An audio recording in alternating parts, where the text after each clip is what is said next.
What's up, YouTube people? It's your boy Patty McNinja, and we just finally got the season finale of The Last of Us Season 2. And of course, I love that show. I've watched it all, and I want to talk about it. So without further ado, let's rock.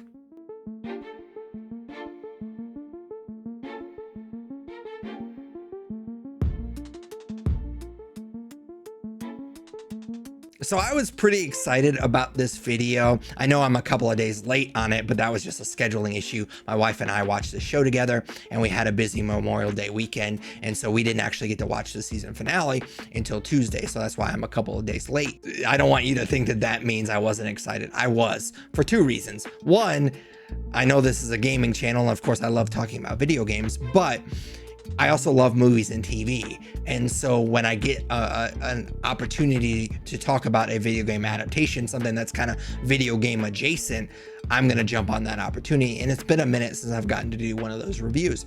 So I was excited about that, just kind of as a breath of fresh air, a change of pace, so to speak.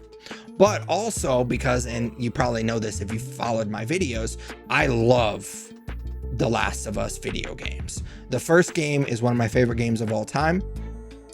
And the second game, and I feel like I might be in the minority when I say this, the second game is also very, very good. Now, I unfortunately do have to mention, I'm going to say this right off the top, so we don't have to talk about it anymore.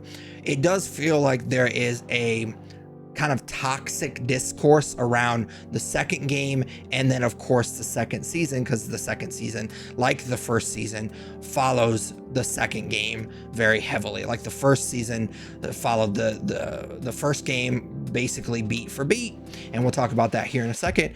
And then the second season, I mean, it didn't follow it entirely. It's a longer game, so I kind of understand that, but again, we'll get to that here in a little bit. Because the second season followed the second game and there was toxic discourse around the second game, obviously that discourse followed the second season as well. I'm not going to touch on that stuff. If you're here for that type of discussion, I would hope that you would stay, but this is your warning, because that's not the type of discussion I want to have. I think it's really silly. Again, I don't think the second game is as good as the first game, but I don't think it deserves the hate that it's gotten. Yes, like I just said, I don't think the second game is as good as the first game, but of course it's not. Like I just said, the first game is one of my favorite games of all time. And I might be exaggerating a little bit when I say this, but I've been playing video games since I was a little kid. So I probably have played close to 1,000 video games in my life. Of course, I haven't beaten all of those games, but I would say that it's pretty close to that number. Again, might be a tad of over exaggeration, but you get my point. So the fact that a game doesn't live up to the hype of one of my top 10 favorite games of all time isn't super surprising to me, because if I had the expectation that every video game that I played was going to be one of my top 10 favorite games of all time, I would be disappointed 990 times out of 1,000. That's what makes those games special to me, is that because I've played all these games and these are my favorite, that's why they are so special to me. So when I played when I played the second game for the first time, I almost said those things backwards. I knew going into that it wasn't going to be as good, but I still think that it's a good game. There's a weird discussion around the second game, but I think a majority of like logical and rational people don't like the second game because they're upset about what happens with Joel. And I do want to warn anybody. I think that if you're watching a video on a gaming channel, that you probably know what happens to Joel in the second game, and then of course in the second season. However, I tend to try to be a little bit more sensitive to people that don't like spoilers. So if you've managed it this long, you're probably not watching a video like this until you've at least played the game or watched the second season. But I'm not going to explicitly tell you what happens to Joel. I'm going to kind of dance around it. I'm going to sort of talk about it, but I'm not going to explicitly say it. So I do think that you could watch this video if you don't want to know, if you don't already know and you don't want to know what happens to Joel. I'm not going to explicitly say it. But anyways, I know that people were upset with what happened with Joel in the second game, and then of course in the second season as well. And I was upset too. But I think there's a big difference between being upset and thinking that this is a bad game. The second game is a bad game, because that is not the same thing. Yes, it sucks what happened. It was brutal. It was heartbreaking, but this world is heartbreaking. This world is brutal that they've built in this game, in this universe. So if Joel and Ellie were just going to live happily ever after in Jackson, there's not a second game. So of course something shitty was going to happen to one of them or somebody. And so, yeah, I didn't love what happened. I didn't like that it happened to Joel, because I love Joel as a character. I'm a big Troy Baker fan, so it sucked that it happened to this character that I love, that is played by a voice actor that I love. So like, yeah, it sucked, but that doesn't mean it was a bad game. And that kind of leads me into the discussion of the second season of The Last of Us pretty well.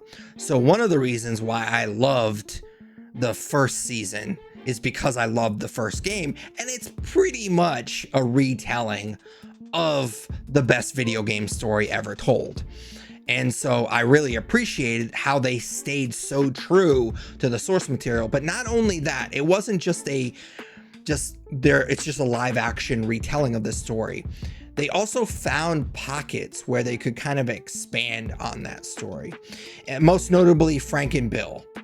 Their relationship is kind of hinted at in the first game, but it's not really explored all that well in the first game. They found that pocket of story, and they had the room to explore it in the first season, and I definitely appreciate it. It was one of my favorite episodes of the first season.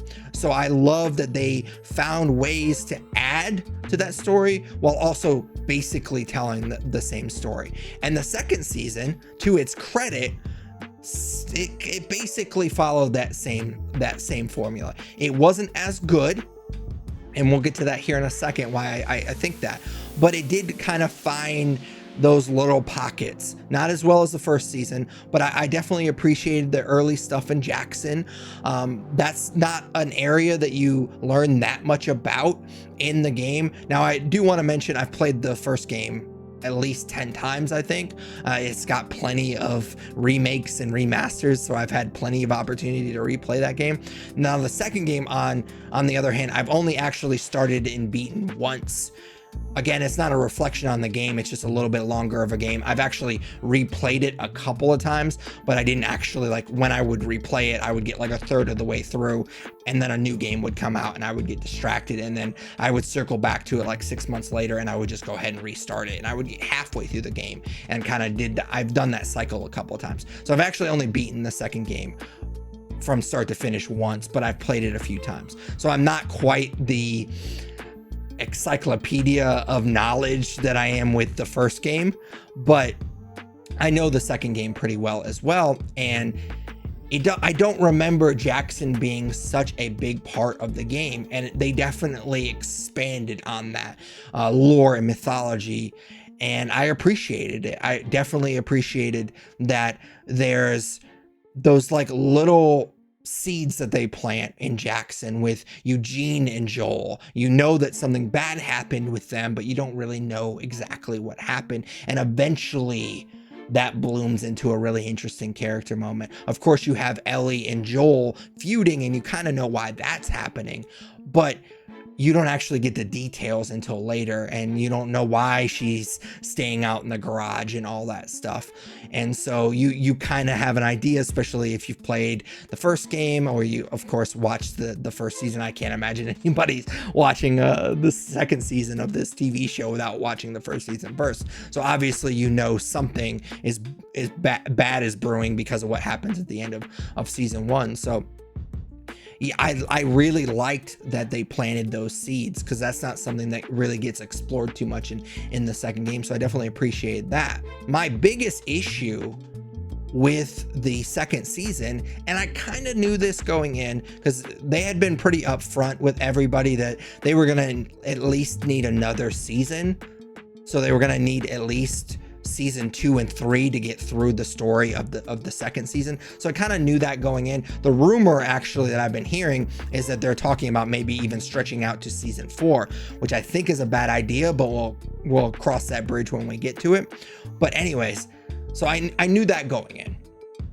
But what really bugged me about this season versus the first season followed the first game. Again, it found those pockets to kind of expand the story a little bit, but it was at the end of the first season, that was the end of the first game.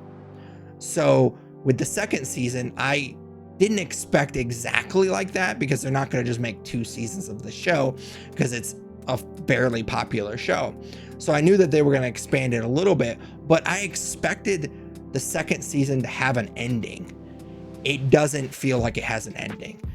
The way that I describe it is the second season ends, but it doesn't have an ending, if that makes sense. Like it just kind of ends. They picked a point to just stop the show, and that's where it stopped. It stopped on this weird cliffhanger. So the way that I'm kind of thinking about this show, or I should say this season, is that this is part 1 of season 2, and season 3 is going to be kind of part 2 of season 2. Because again, it didn't really have an ending, it just ended. But don't get me wrong, I still really liked this season. It did feel weird the way that it ended on that cliffhanger, but I've already kind of touched on the stuff early on in Jackson. I think that stuff is great. And I also appreciated that the shit hits the fan with Ellie, Joel, and Abby early on in that season. We knew it was coming. Again, I'm not going to explicitly say what happens, but you know something bad's going to happen. Again, this world is brutal. Ellie and Joel aren't going to live happily ever after. I do want to give them credit, even though it was very traumatic that they did it. And they did it essentially exactly the same way that it happened in the game. And it was heartbreaking to begin with to see it in the game. It was even more heartbreaking because I've loved these characters. They made me fall in love with these characters all over again, knowing that I was going to get hurt again. But also I think that Pedro Pascal, I'm a huge fan of him. Bella Ramsey gets a lot of shit, and we'll get to that here in a little bit. I don't think she deserves it. I thought she's a great Ellie. I think it's a weird, again, this weird discourse around the second game and the second season is really annoying to me, especially with Bella Ramsey. There's that weird section that talks about this season as being disappointing because she's not attractive enough, which is really fucking weird because she's playing a teenager and the actress isn't attractive enough to play like a 16-17-year-old girl. That's fucking weird, dude. You need therapy if that's something that's bothering you. But again, sorry, I saw red for a second there. I went on a little bit of a tangent, but I like these characters. I've fallen in love with these characters. I think the actor and actress that played them have great chemistry. They're fantastic together. So that was heartbreaking. I do want to give them credit though. I thought because of Pedro Pascal's popularity and because the show was popular, of course I knew something bad was going to happen to Joel. I didn't think that they were going to do it exactly the way that they did it in the video game because it was so brutal. I thought they might scale it back a little bit for TV. They did not. They just kind of doubled down and they basically did it exactly the same way. So I do want to give them credit, even though it was traumatic seeing it for the second time, even though I was preparing myself mentally, it still was tough to watch. But one thing I also really liked about that episode is I think a lot of shows, the show that usually comes to mind when I think about this is The Walking Dead. I only watched the first like 5-6 seasons of The Walking Dead, and then I got really bored with it. One of the reasons why I got so bored with it is because there would be so many storylines that would be happening all at the same time. And they would have this really interesting storyline, and that would be kind of the A story for a particular episode. But they would also have a B storyline. And a lot of times they'd show you some really cool stuff with the A storyline, and then they would cut to the B storyline, and I didn't give a shit about the B storyline. But it was they would kind of use that B storyline as a way to kind of like give us a moment to like catch our breath. If the A storyline was like very action heavy or very intense or whatever, they would cut to the B storyline to like give us a chance to exhale and kind of catch our breath a little bit. The second episode, the A storyline is the Joel, Abby, and Ellie stuff, and obviously that's traumatic and heartbreaking, and you're kind of on the edge of your seat because of that. But the B storyline is the shit has hit the fan with this huge invasion of Jackson, and so that episode was all gas, no brakes, and I thought it was awesome. Yes, it was heartbreaking. Yes, I was on the edge of my seat. Yes, I felt like exhausted after that episode was over, but it was awesome. I really enjoyed it. Now, unfortunately, the next couple episodes do slow the season down quite a lot. There are a lot of storylines in the second game, and then of course in the second season, that have to be introduced, and I get that, and I hope that they pay off in season 3, and then maybe if there is a season 4 in season 4. But it kind of feels like Dune Part 1. When that movie first came out, I fucking loved it, but I thought to myself, I was like, well, if Part 2 kind of sucks, then it kind of might ruin that experience for me for Part 1. And so I kind of like didn't want to jump all the way in emotionally into that movie, because I was like, well, I don't want to kind of give all this emotional capital and fandom to this movie if Part 2 sucks, because it's going to ruin it for me. And because of the way that they broke this season up, it does feel like Part 1 of 2 parts essentially. And I think that they're introducing some characters and some like factions in season 2 that I know are interesting in the game. So hopefully they're going to be interesting in these further seasons. But if they shit the bed, then I'm going to feel completely different about season 2. So I'm kind of like not getting super excited about some of the character stuff that they introduced in this season, just because I'm kind of not holding my breath that they're gonna stick the landing. So far, so good. I think a lot of the stuff that they're doing with like Isaac and the wolves and stuff like that, I think it's interesting. Again, I know, at least I have a feeling based on the 2 seasons they've done so far, it's basically been a shot for shot remake of the games. So I suppose that they're going to probably follow the same storyline, which gets me excited because I think some of that stuff is really interesting. It just, those next couple episodes really slow down the pace, and that bugged me. And if they don't follow through on it, it's going to feel like a wasted couple of episodes. But once Ellie and Dina get to Seattle and really start to get that storyline going, I think that it was really good stuff. I know, again, there's like some toxic discussions around that relationship. I will admit that the "I'm gonna be a dad" line was a little corny for me. I didn't really think that was the best line, but I also think that you have to think of stuff in context of what's happening. She just hooked up with this girl that she's had a crush on for a while. I think we've all said stupid shit with pillow talk before. So like, I get it. It's not the best line in the world. It's kind of corny. And I know a lot of people, the internet, have been having fun with the memes and stuff like that. I get that. It's funny. It's not the best line, but I did really like that relationship. I think both actresses are very talented. I thought that they did a good job. Again, I think Bella Ramsey gets unwanted shit. She has to put up with a lot of hate for her role, but I think she's a really good actress. The delivery of that particular line, not to beat a dead horse, but I didn't love that. But like, I think her and Pedro Pascal has a lot of chemistry, and I should have wrote down the actress that plays Dina, but she also did a great job as well. And luckily we weren't quite done with Joel, and we got a really cool episode. I knew that they were gonna do it. It's one of my favorite parts of the second game, and they really killed it in episode 6. Not only do you get the space museum part of it, which is absolutely fantastic. Bella Ramsey just absolutely killed it. I loved her performance in that particular episode.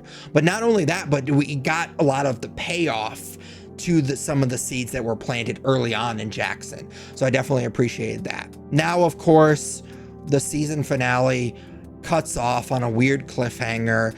We are going to have to see things through Abby's eyes.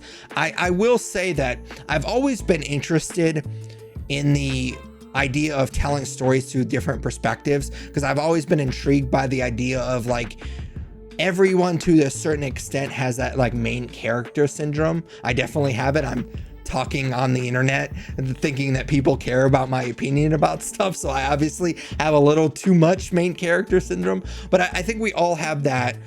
We're the hero in our own story, so to speak. And I do think that obviously people are upset about what happens with Joel, rightfully so. But if you think about it in a way that Abby and Ellie are kind of the same side, or the different sides of the same coin. If you have the first game, and I know it would be a weird game and different to think like this, but like if the first game is Abby and her dad living through the post-apocalyptic world and trying, like, working together to try to find somebody that is immune and try to make a cure because he's this doctor, and they finally struggle through all of these things, and they finally find Ellie, and then Joel busts in and does what he does at the end of the first game and the end of this season 1, you would be just as pissed about that as you are with what happens to Joel in the second season, in the second game. So it's just a matter of perspective. And so I do feel like the game does a pretty good job of giving you that perspective, Abby's perspective. And I'm excited, but also a little nervous to see what season 3 has in store for us as far as that's concerned. I will say that part of the game is a tad bit too long for me, so hopefully they get to the point in the third season. But I do think that that's an interesting perspective, and I'm excited to see what they have in store for us. All right, so wrapping this video up, I was a little disappointed coming off of season 1. I was a little bit disappointed, but it kind of feels like it followed a very similar path. I love the first game. It's one of my favorite games of all time. And then I loved the first season. I wouldn't say this is one of my favorite seasons of TV of all time or anything like that, but I loved the first season. And then didn't like the second game as much, but I still thought it was pretty good. Same thing can be said about season 2. I didn't like it even close to as much as I liked the first season. My wife also was pretty disappointed. I did not have to talk her into watching any of the episodes in season 1. I kind of had to pull her leg a little bit to watch these episodes every week. She was okay if we just watched Severance or The Studio. Like, she wasn't really all that interested in the second season. I think she kind of lost interest after the Joel thing. And so I do think that there's a little bit of a drop off between the first season and the second season. That being said, I'm excited to see what season 3, and I'm hoping there's not a season 4, because I think they're going to stretch that too thin. But if there is, I'll obviously watch it. But I'm excited. I feel like this is an incomplete conversation, because the second season feels like second season part 1, and we're still waiting for part 2. So it kind of feels like weird to give it a star rating. I am going to give it a star rating because this is a review and that's what I do. But yeah, I don't know. I feel weird about it. I would say this is a very provisional star rating. I would give it 3.5 stars. I think that there are 3.5 episodes out of 7 that I really, really liked. I loved episode 6. I really, really liked episode 2. Obviously, it was traumatic and heartbreaking, but it was still a good episode of TV. I think there was some interesting stuff introduced in season 1, or not season 1. I mean, season 1 as well, but episode 1. And I do think that there was kind of like stuff sprinkled in the other episodes that I really liked. And there was some really cool stuff in the season finale. So I would say, like, all in all, 3.5 episodes were really, really good. The rest were just okay. So it would be a provisional 3.5. But if season 3 comes out and it's awesome, and the seeds that are planted that don't really develop in season 2 are paid off in season 3, I would be really excited to kind of go back and rewatch all of this stuff from the beginning. So 3.5 stars right now for season 2. I liked it for the most part.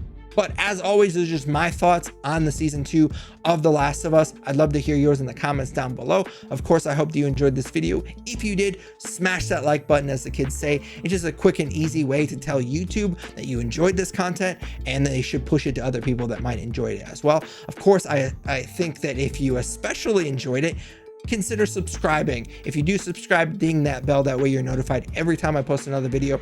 I try to post weekly gaming related content. If you like that content, which you obviously do if you've made it this far in the video, definitely consider subscribing and dinging that bell. But until next video, take it easy. What's up, YouTube people? It's your boy Patty McNinja, and this is my boy Yoshi, aka Kitty Boy, and we were just talking and we agree that since you made it this far in the video, you might as well subscribe. You wouldn't want to disappoint Kitty Boy, would you?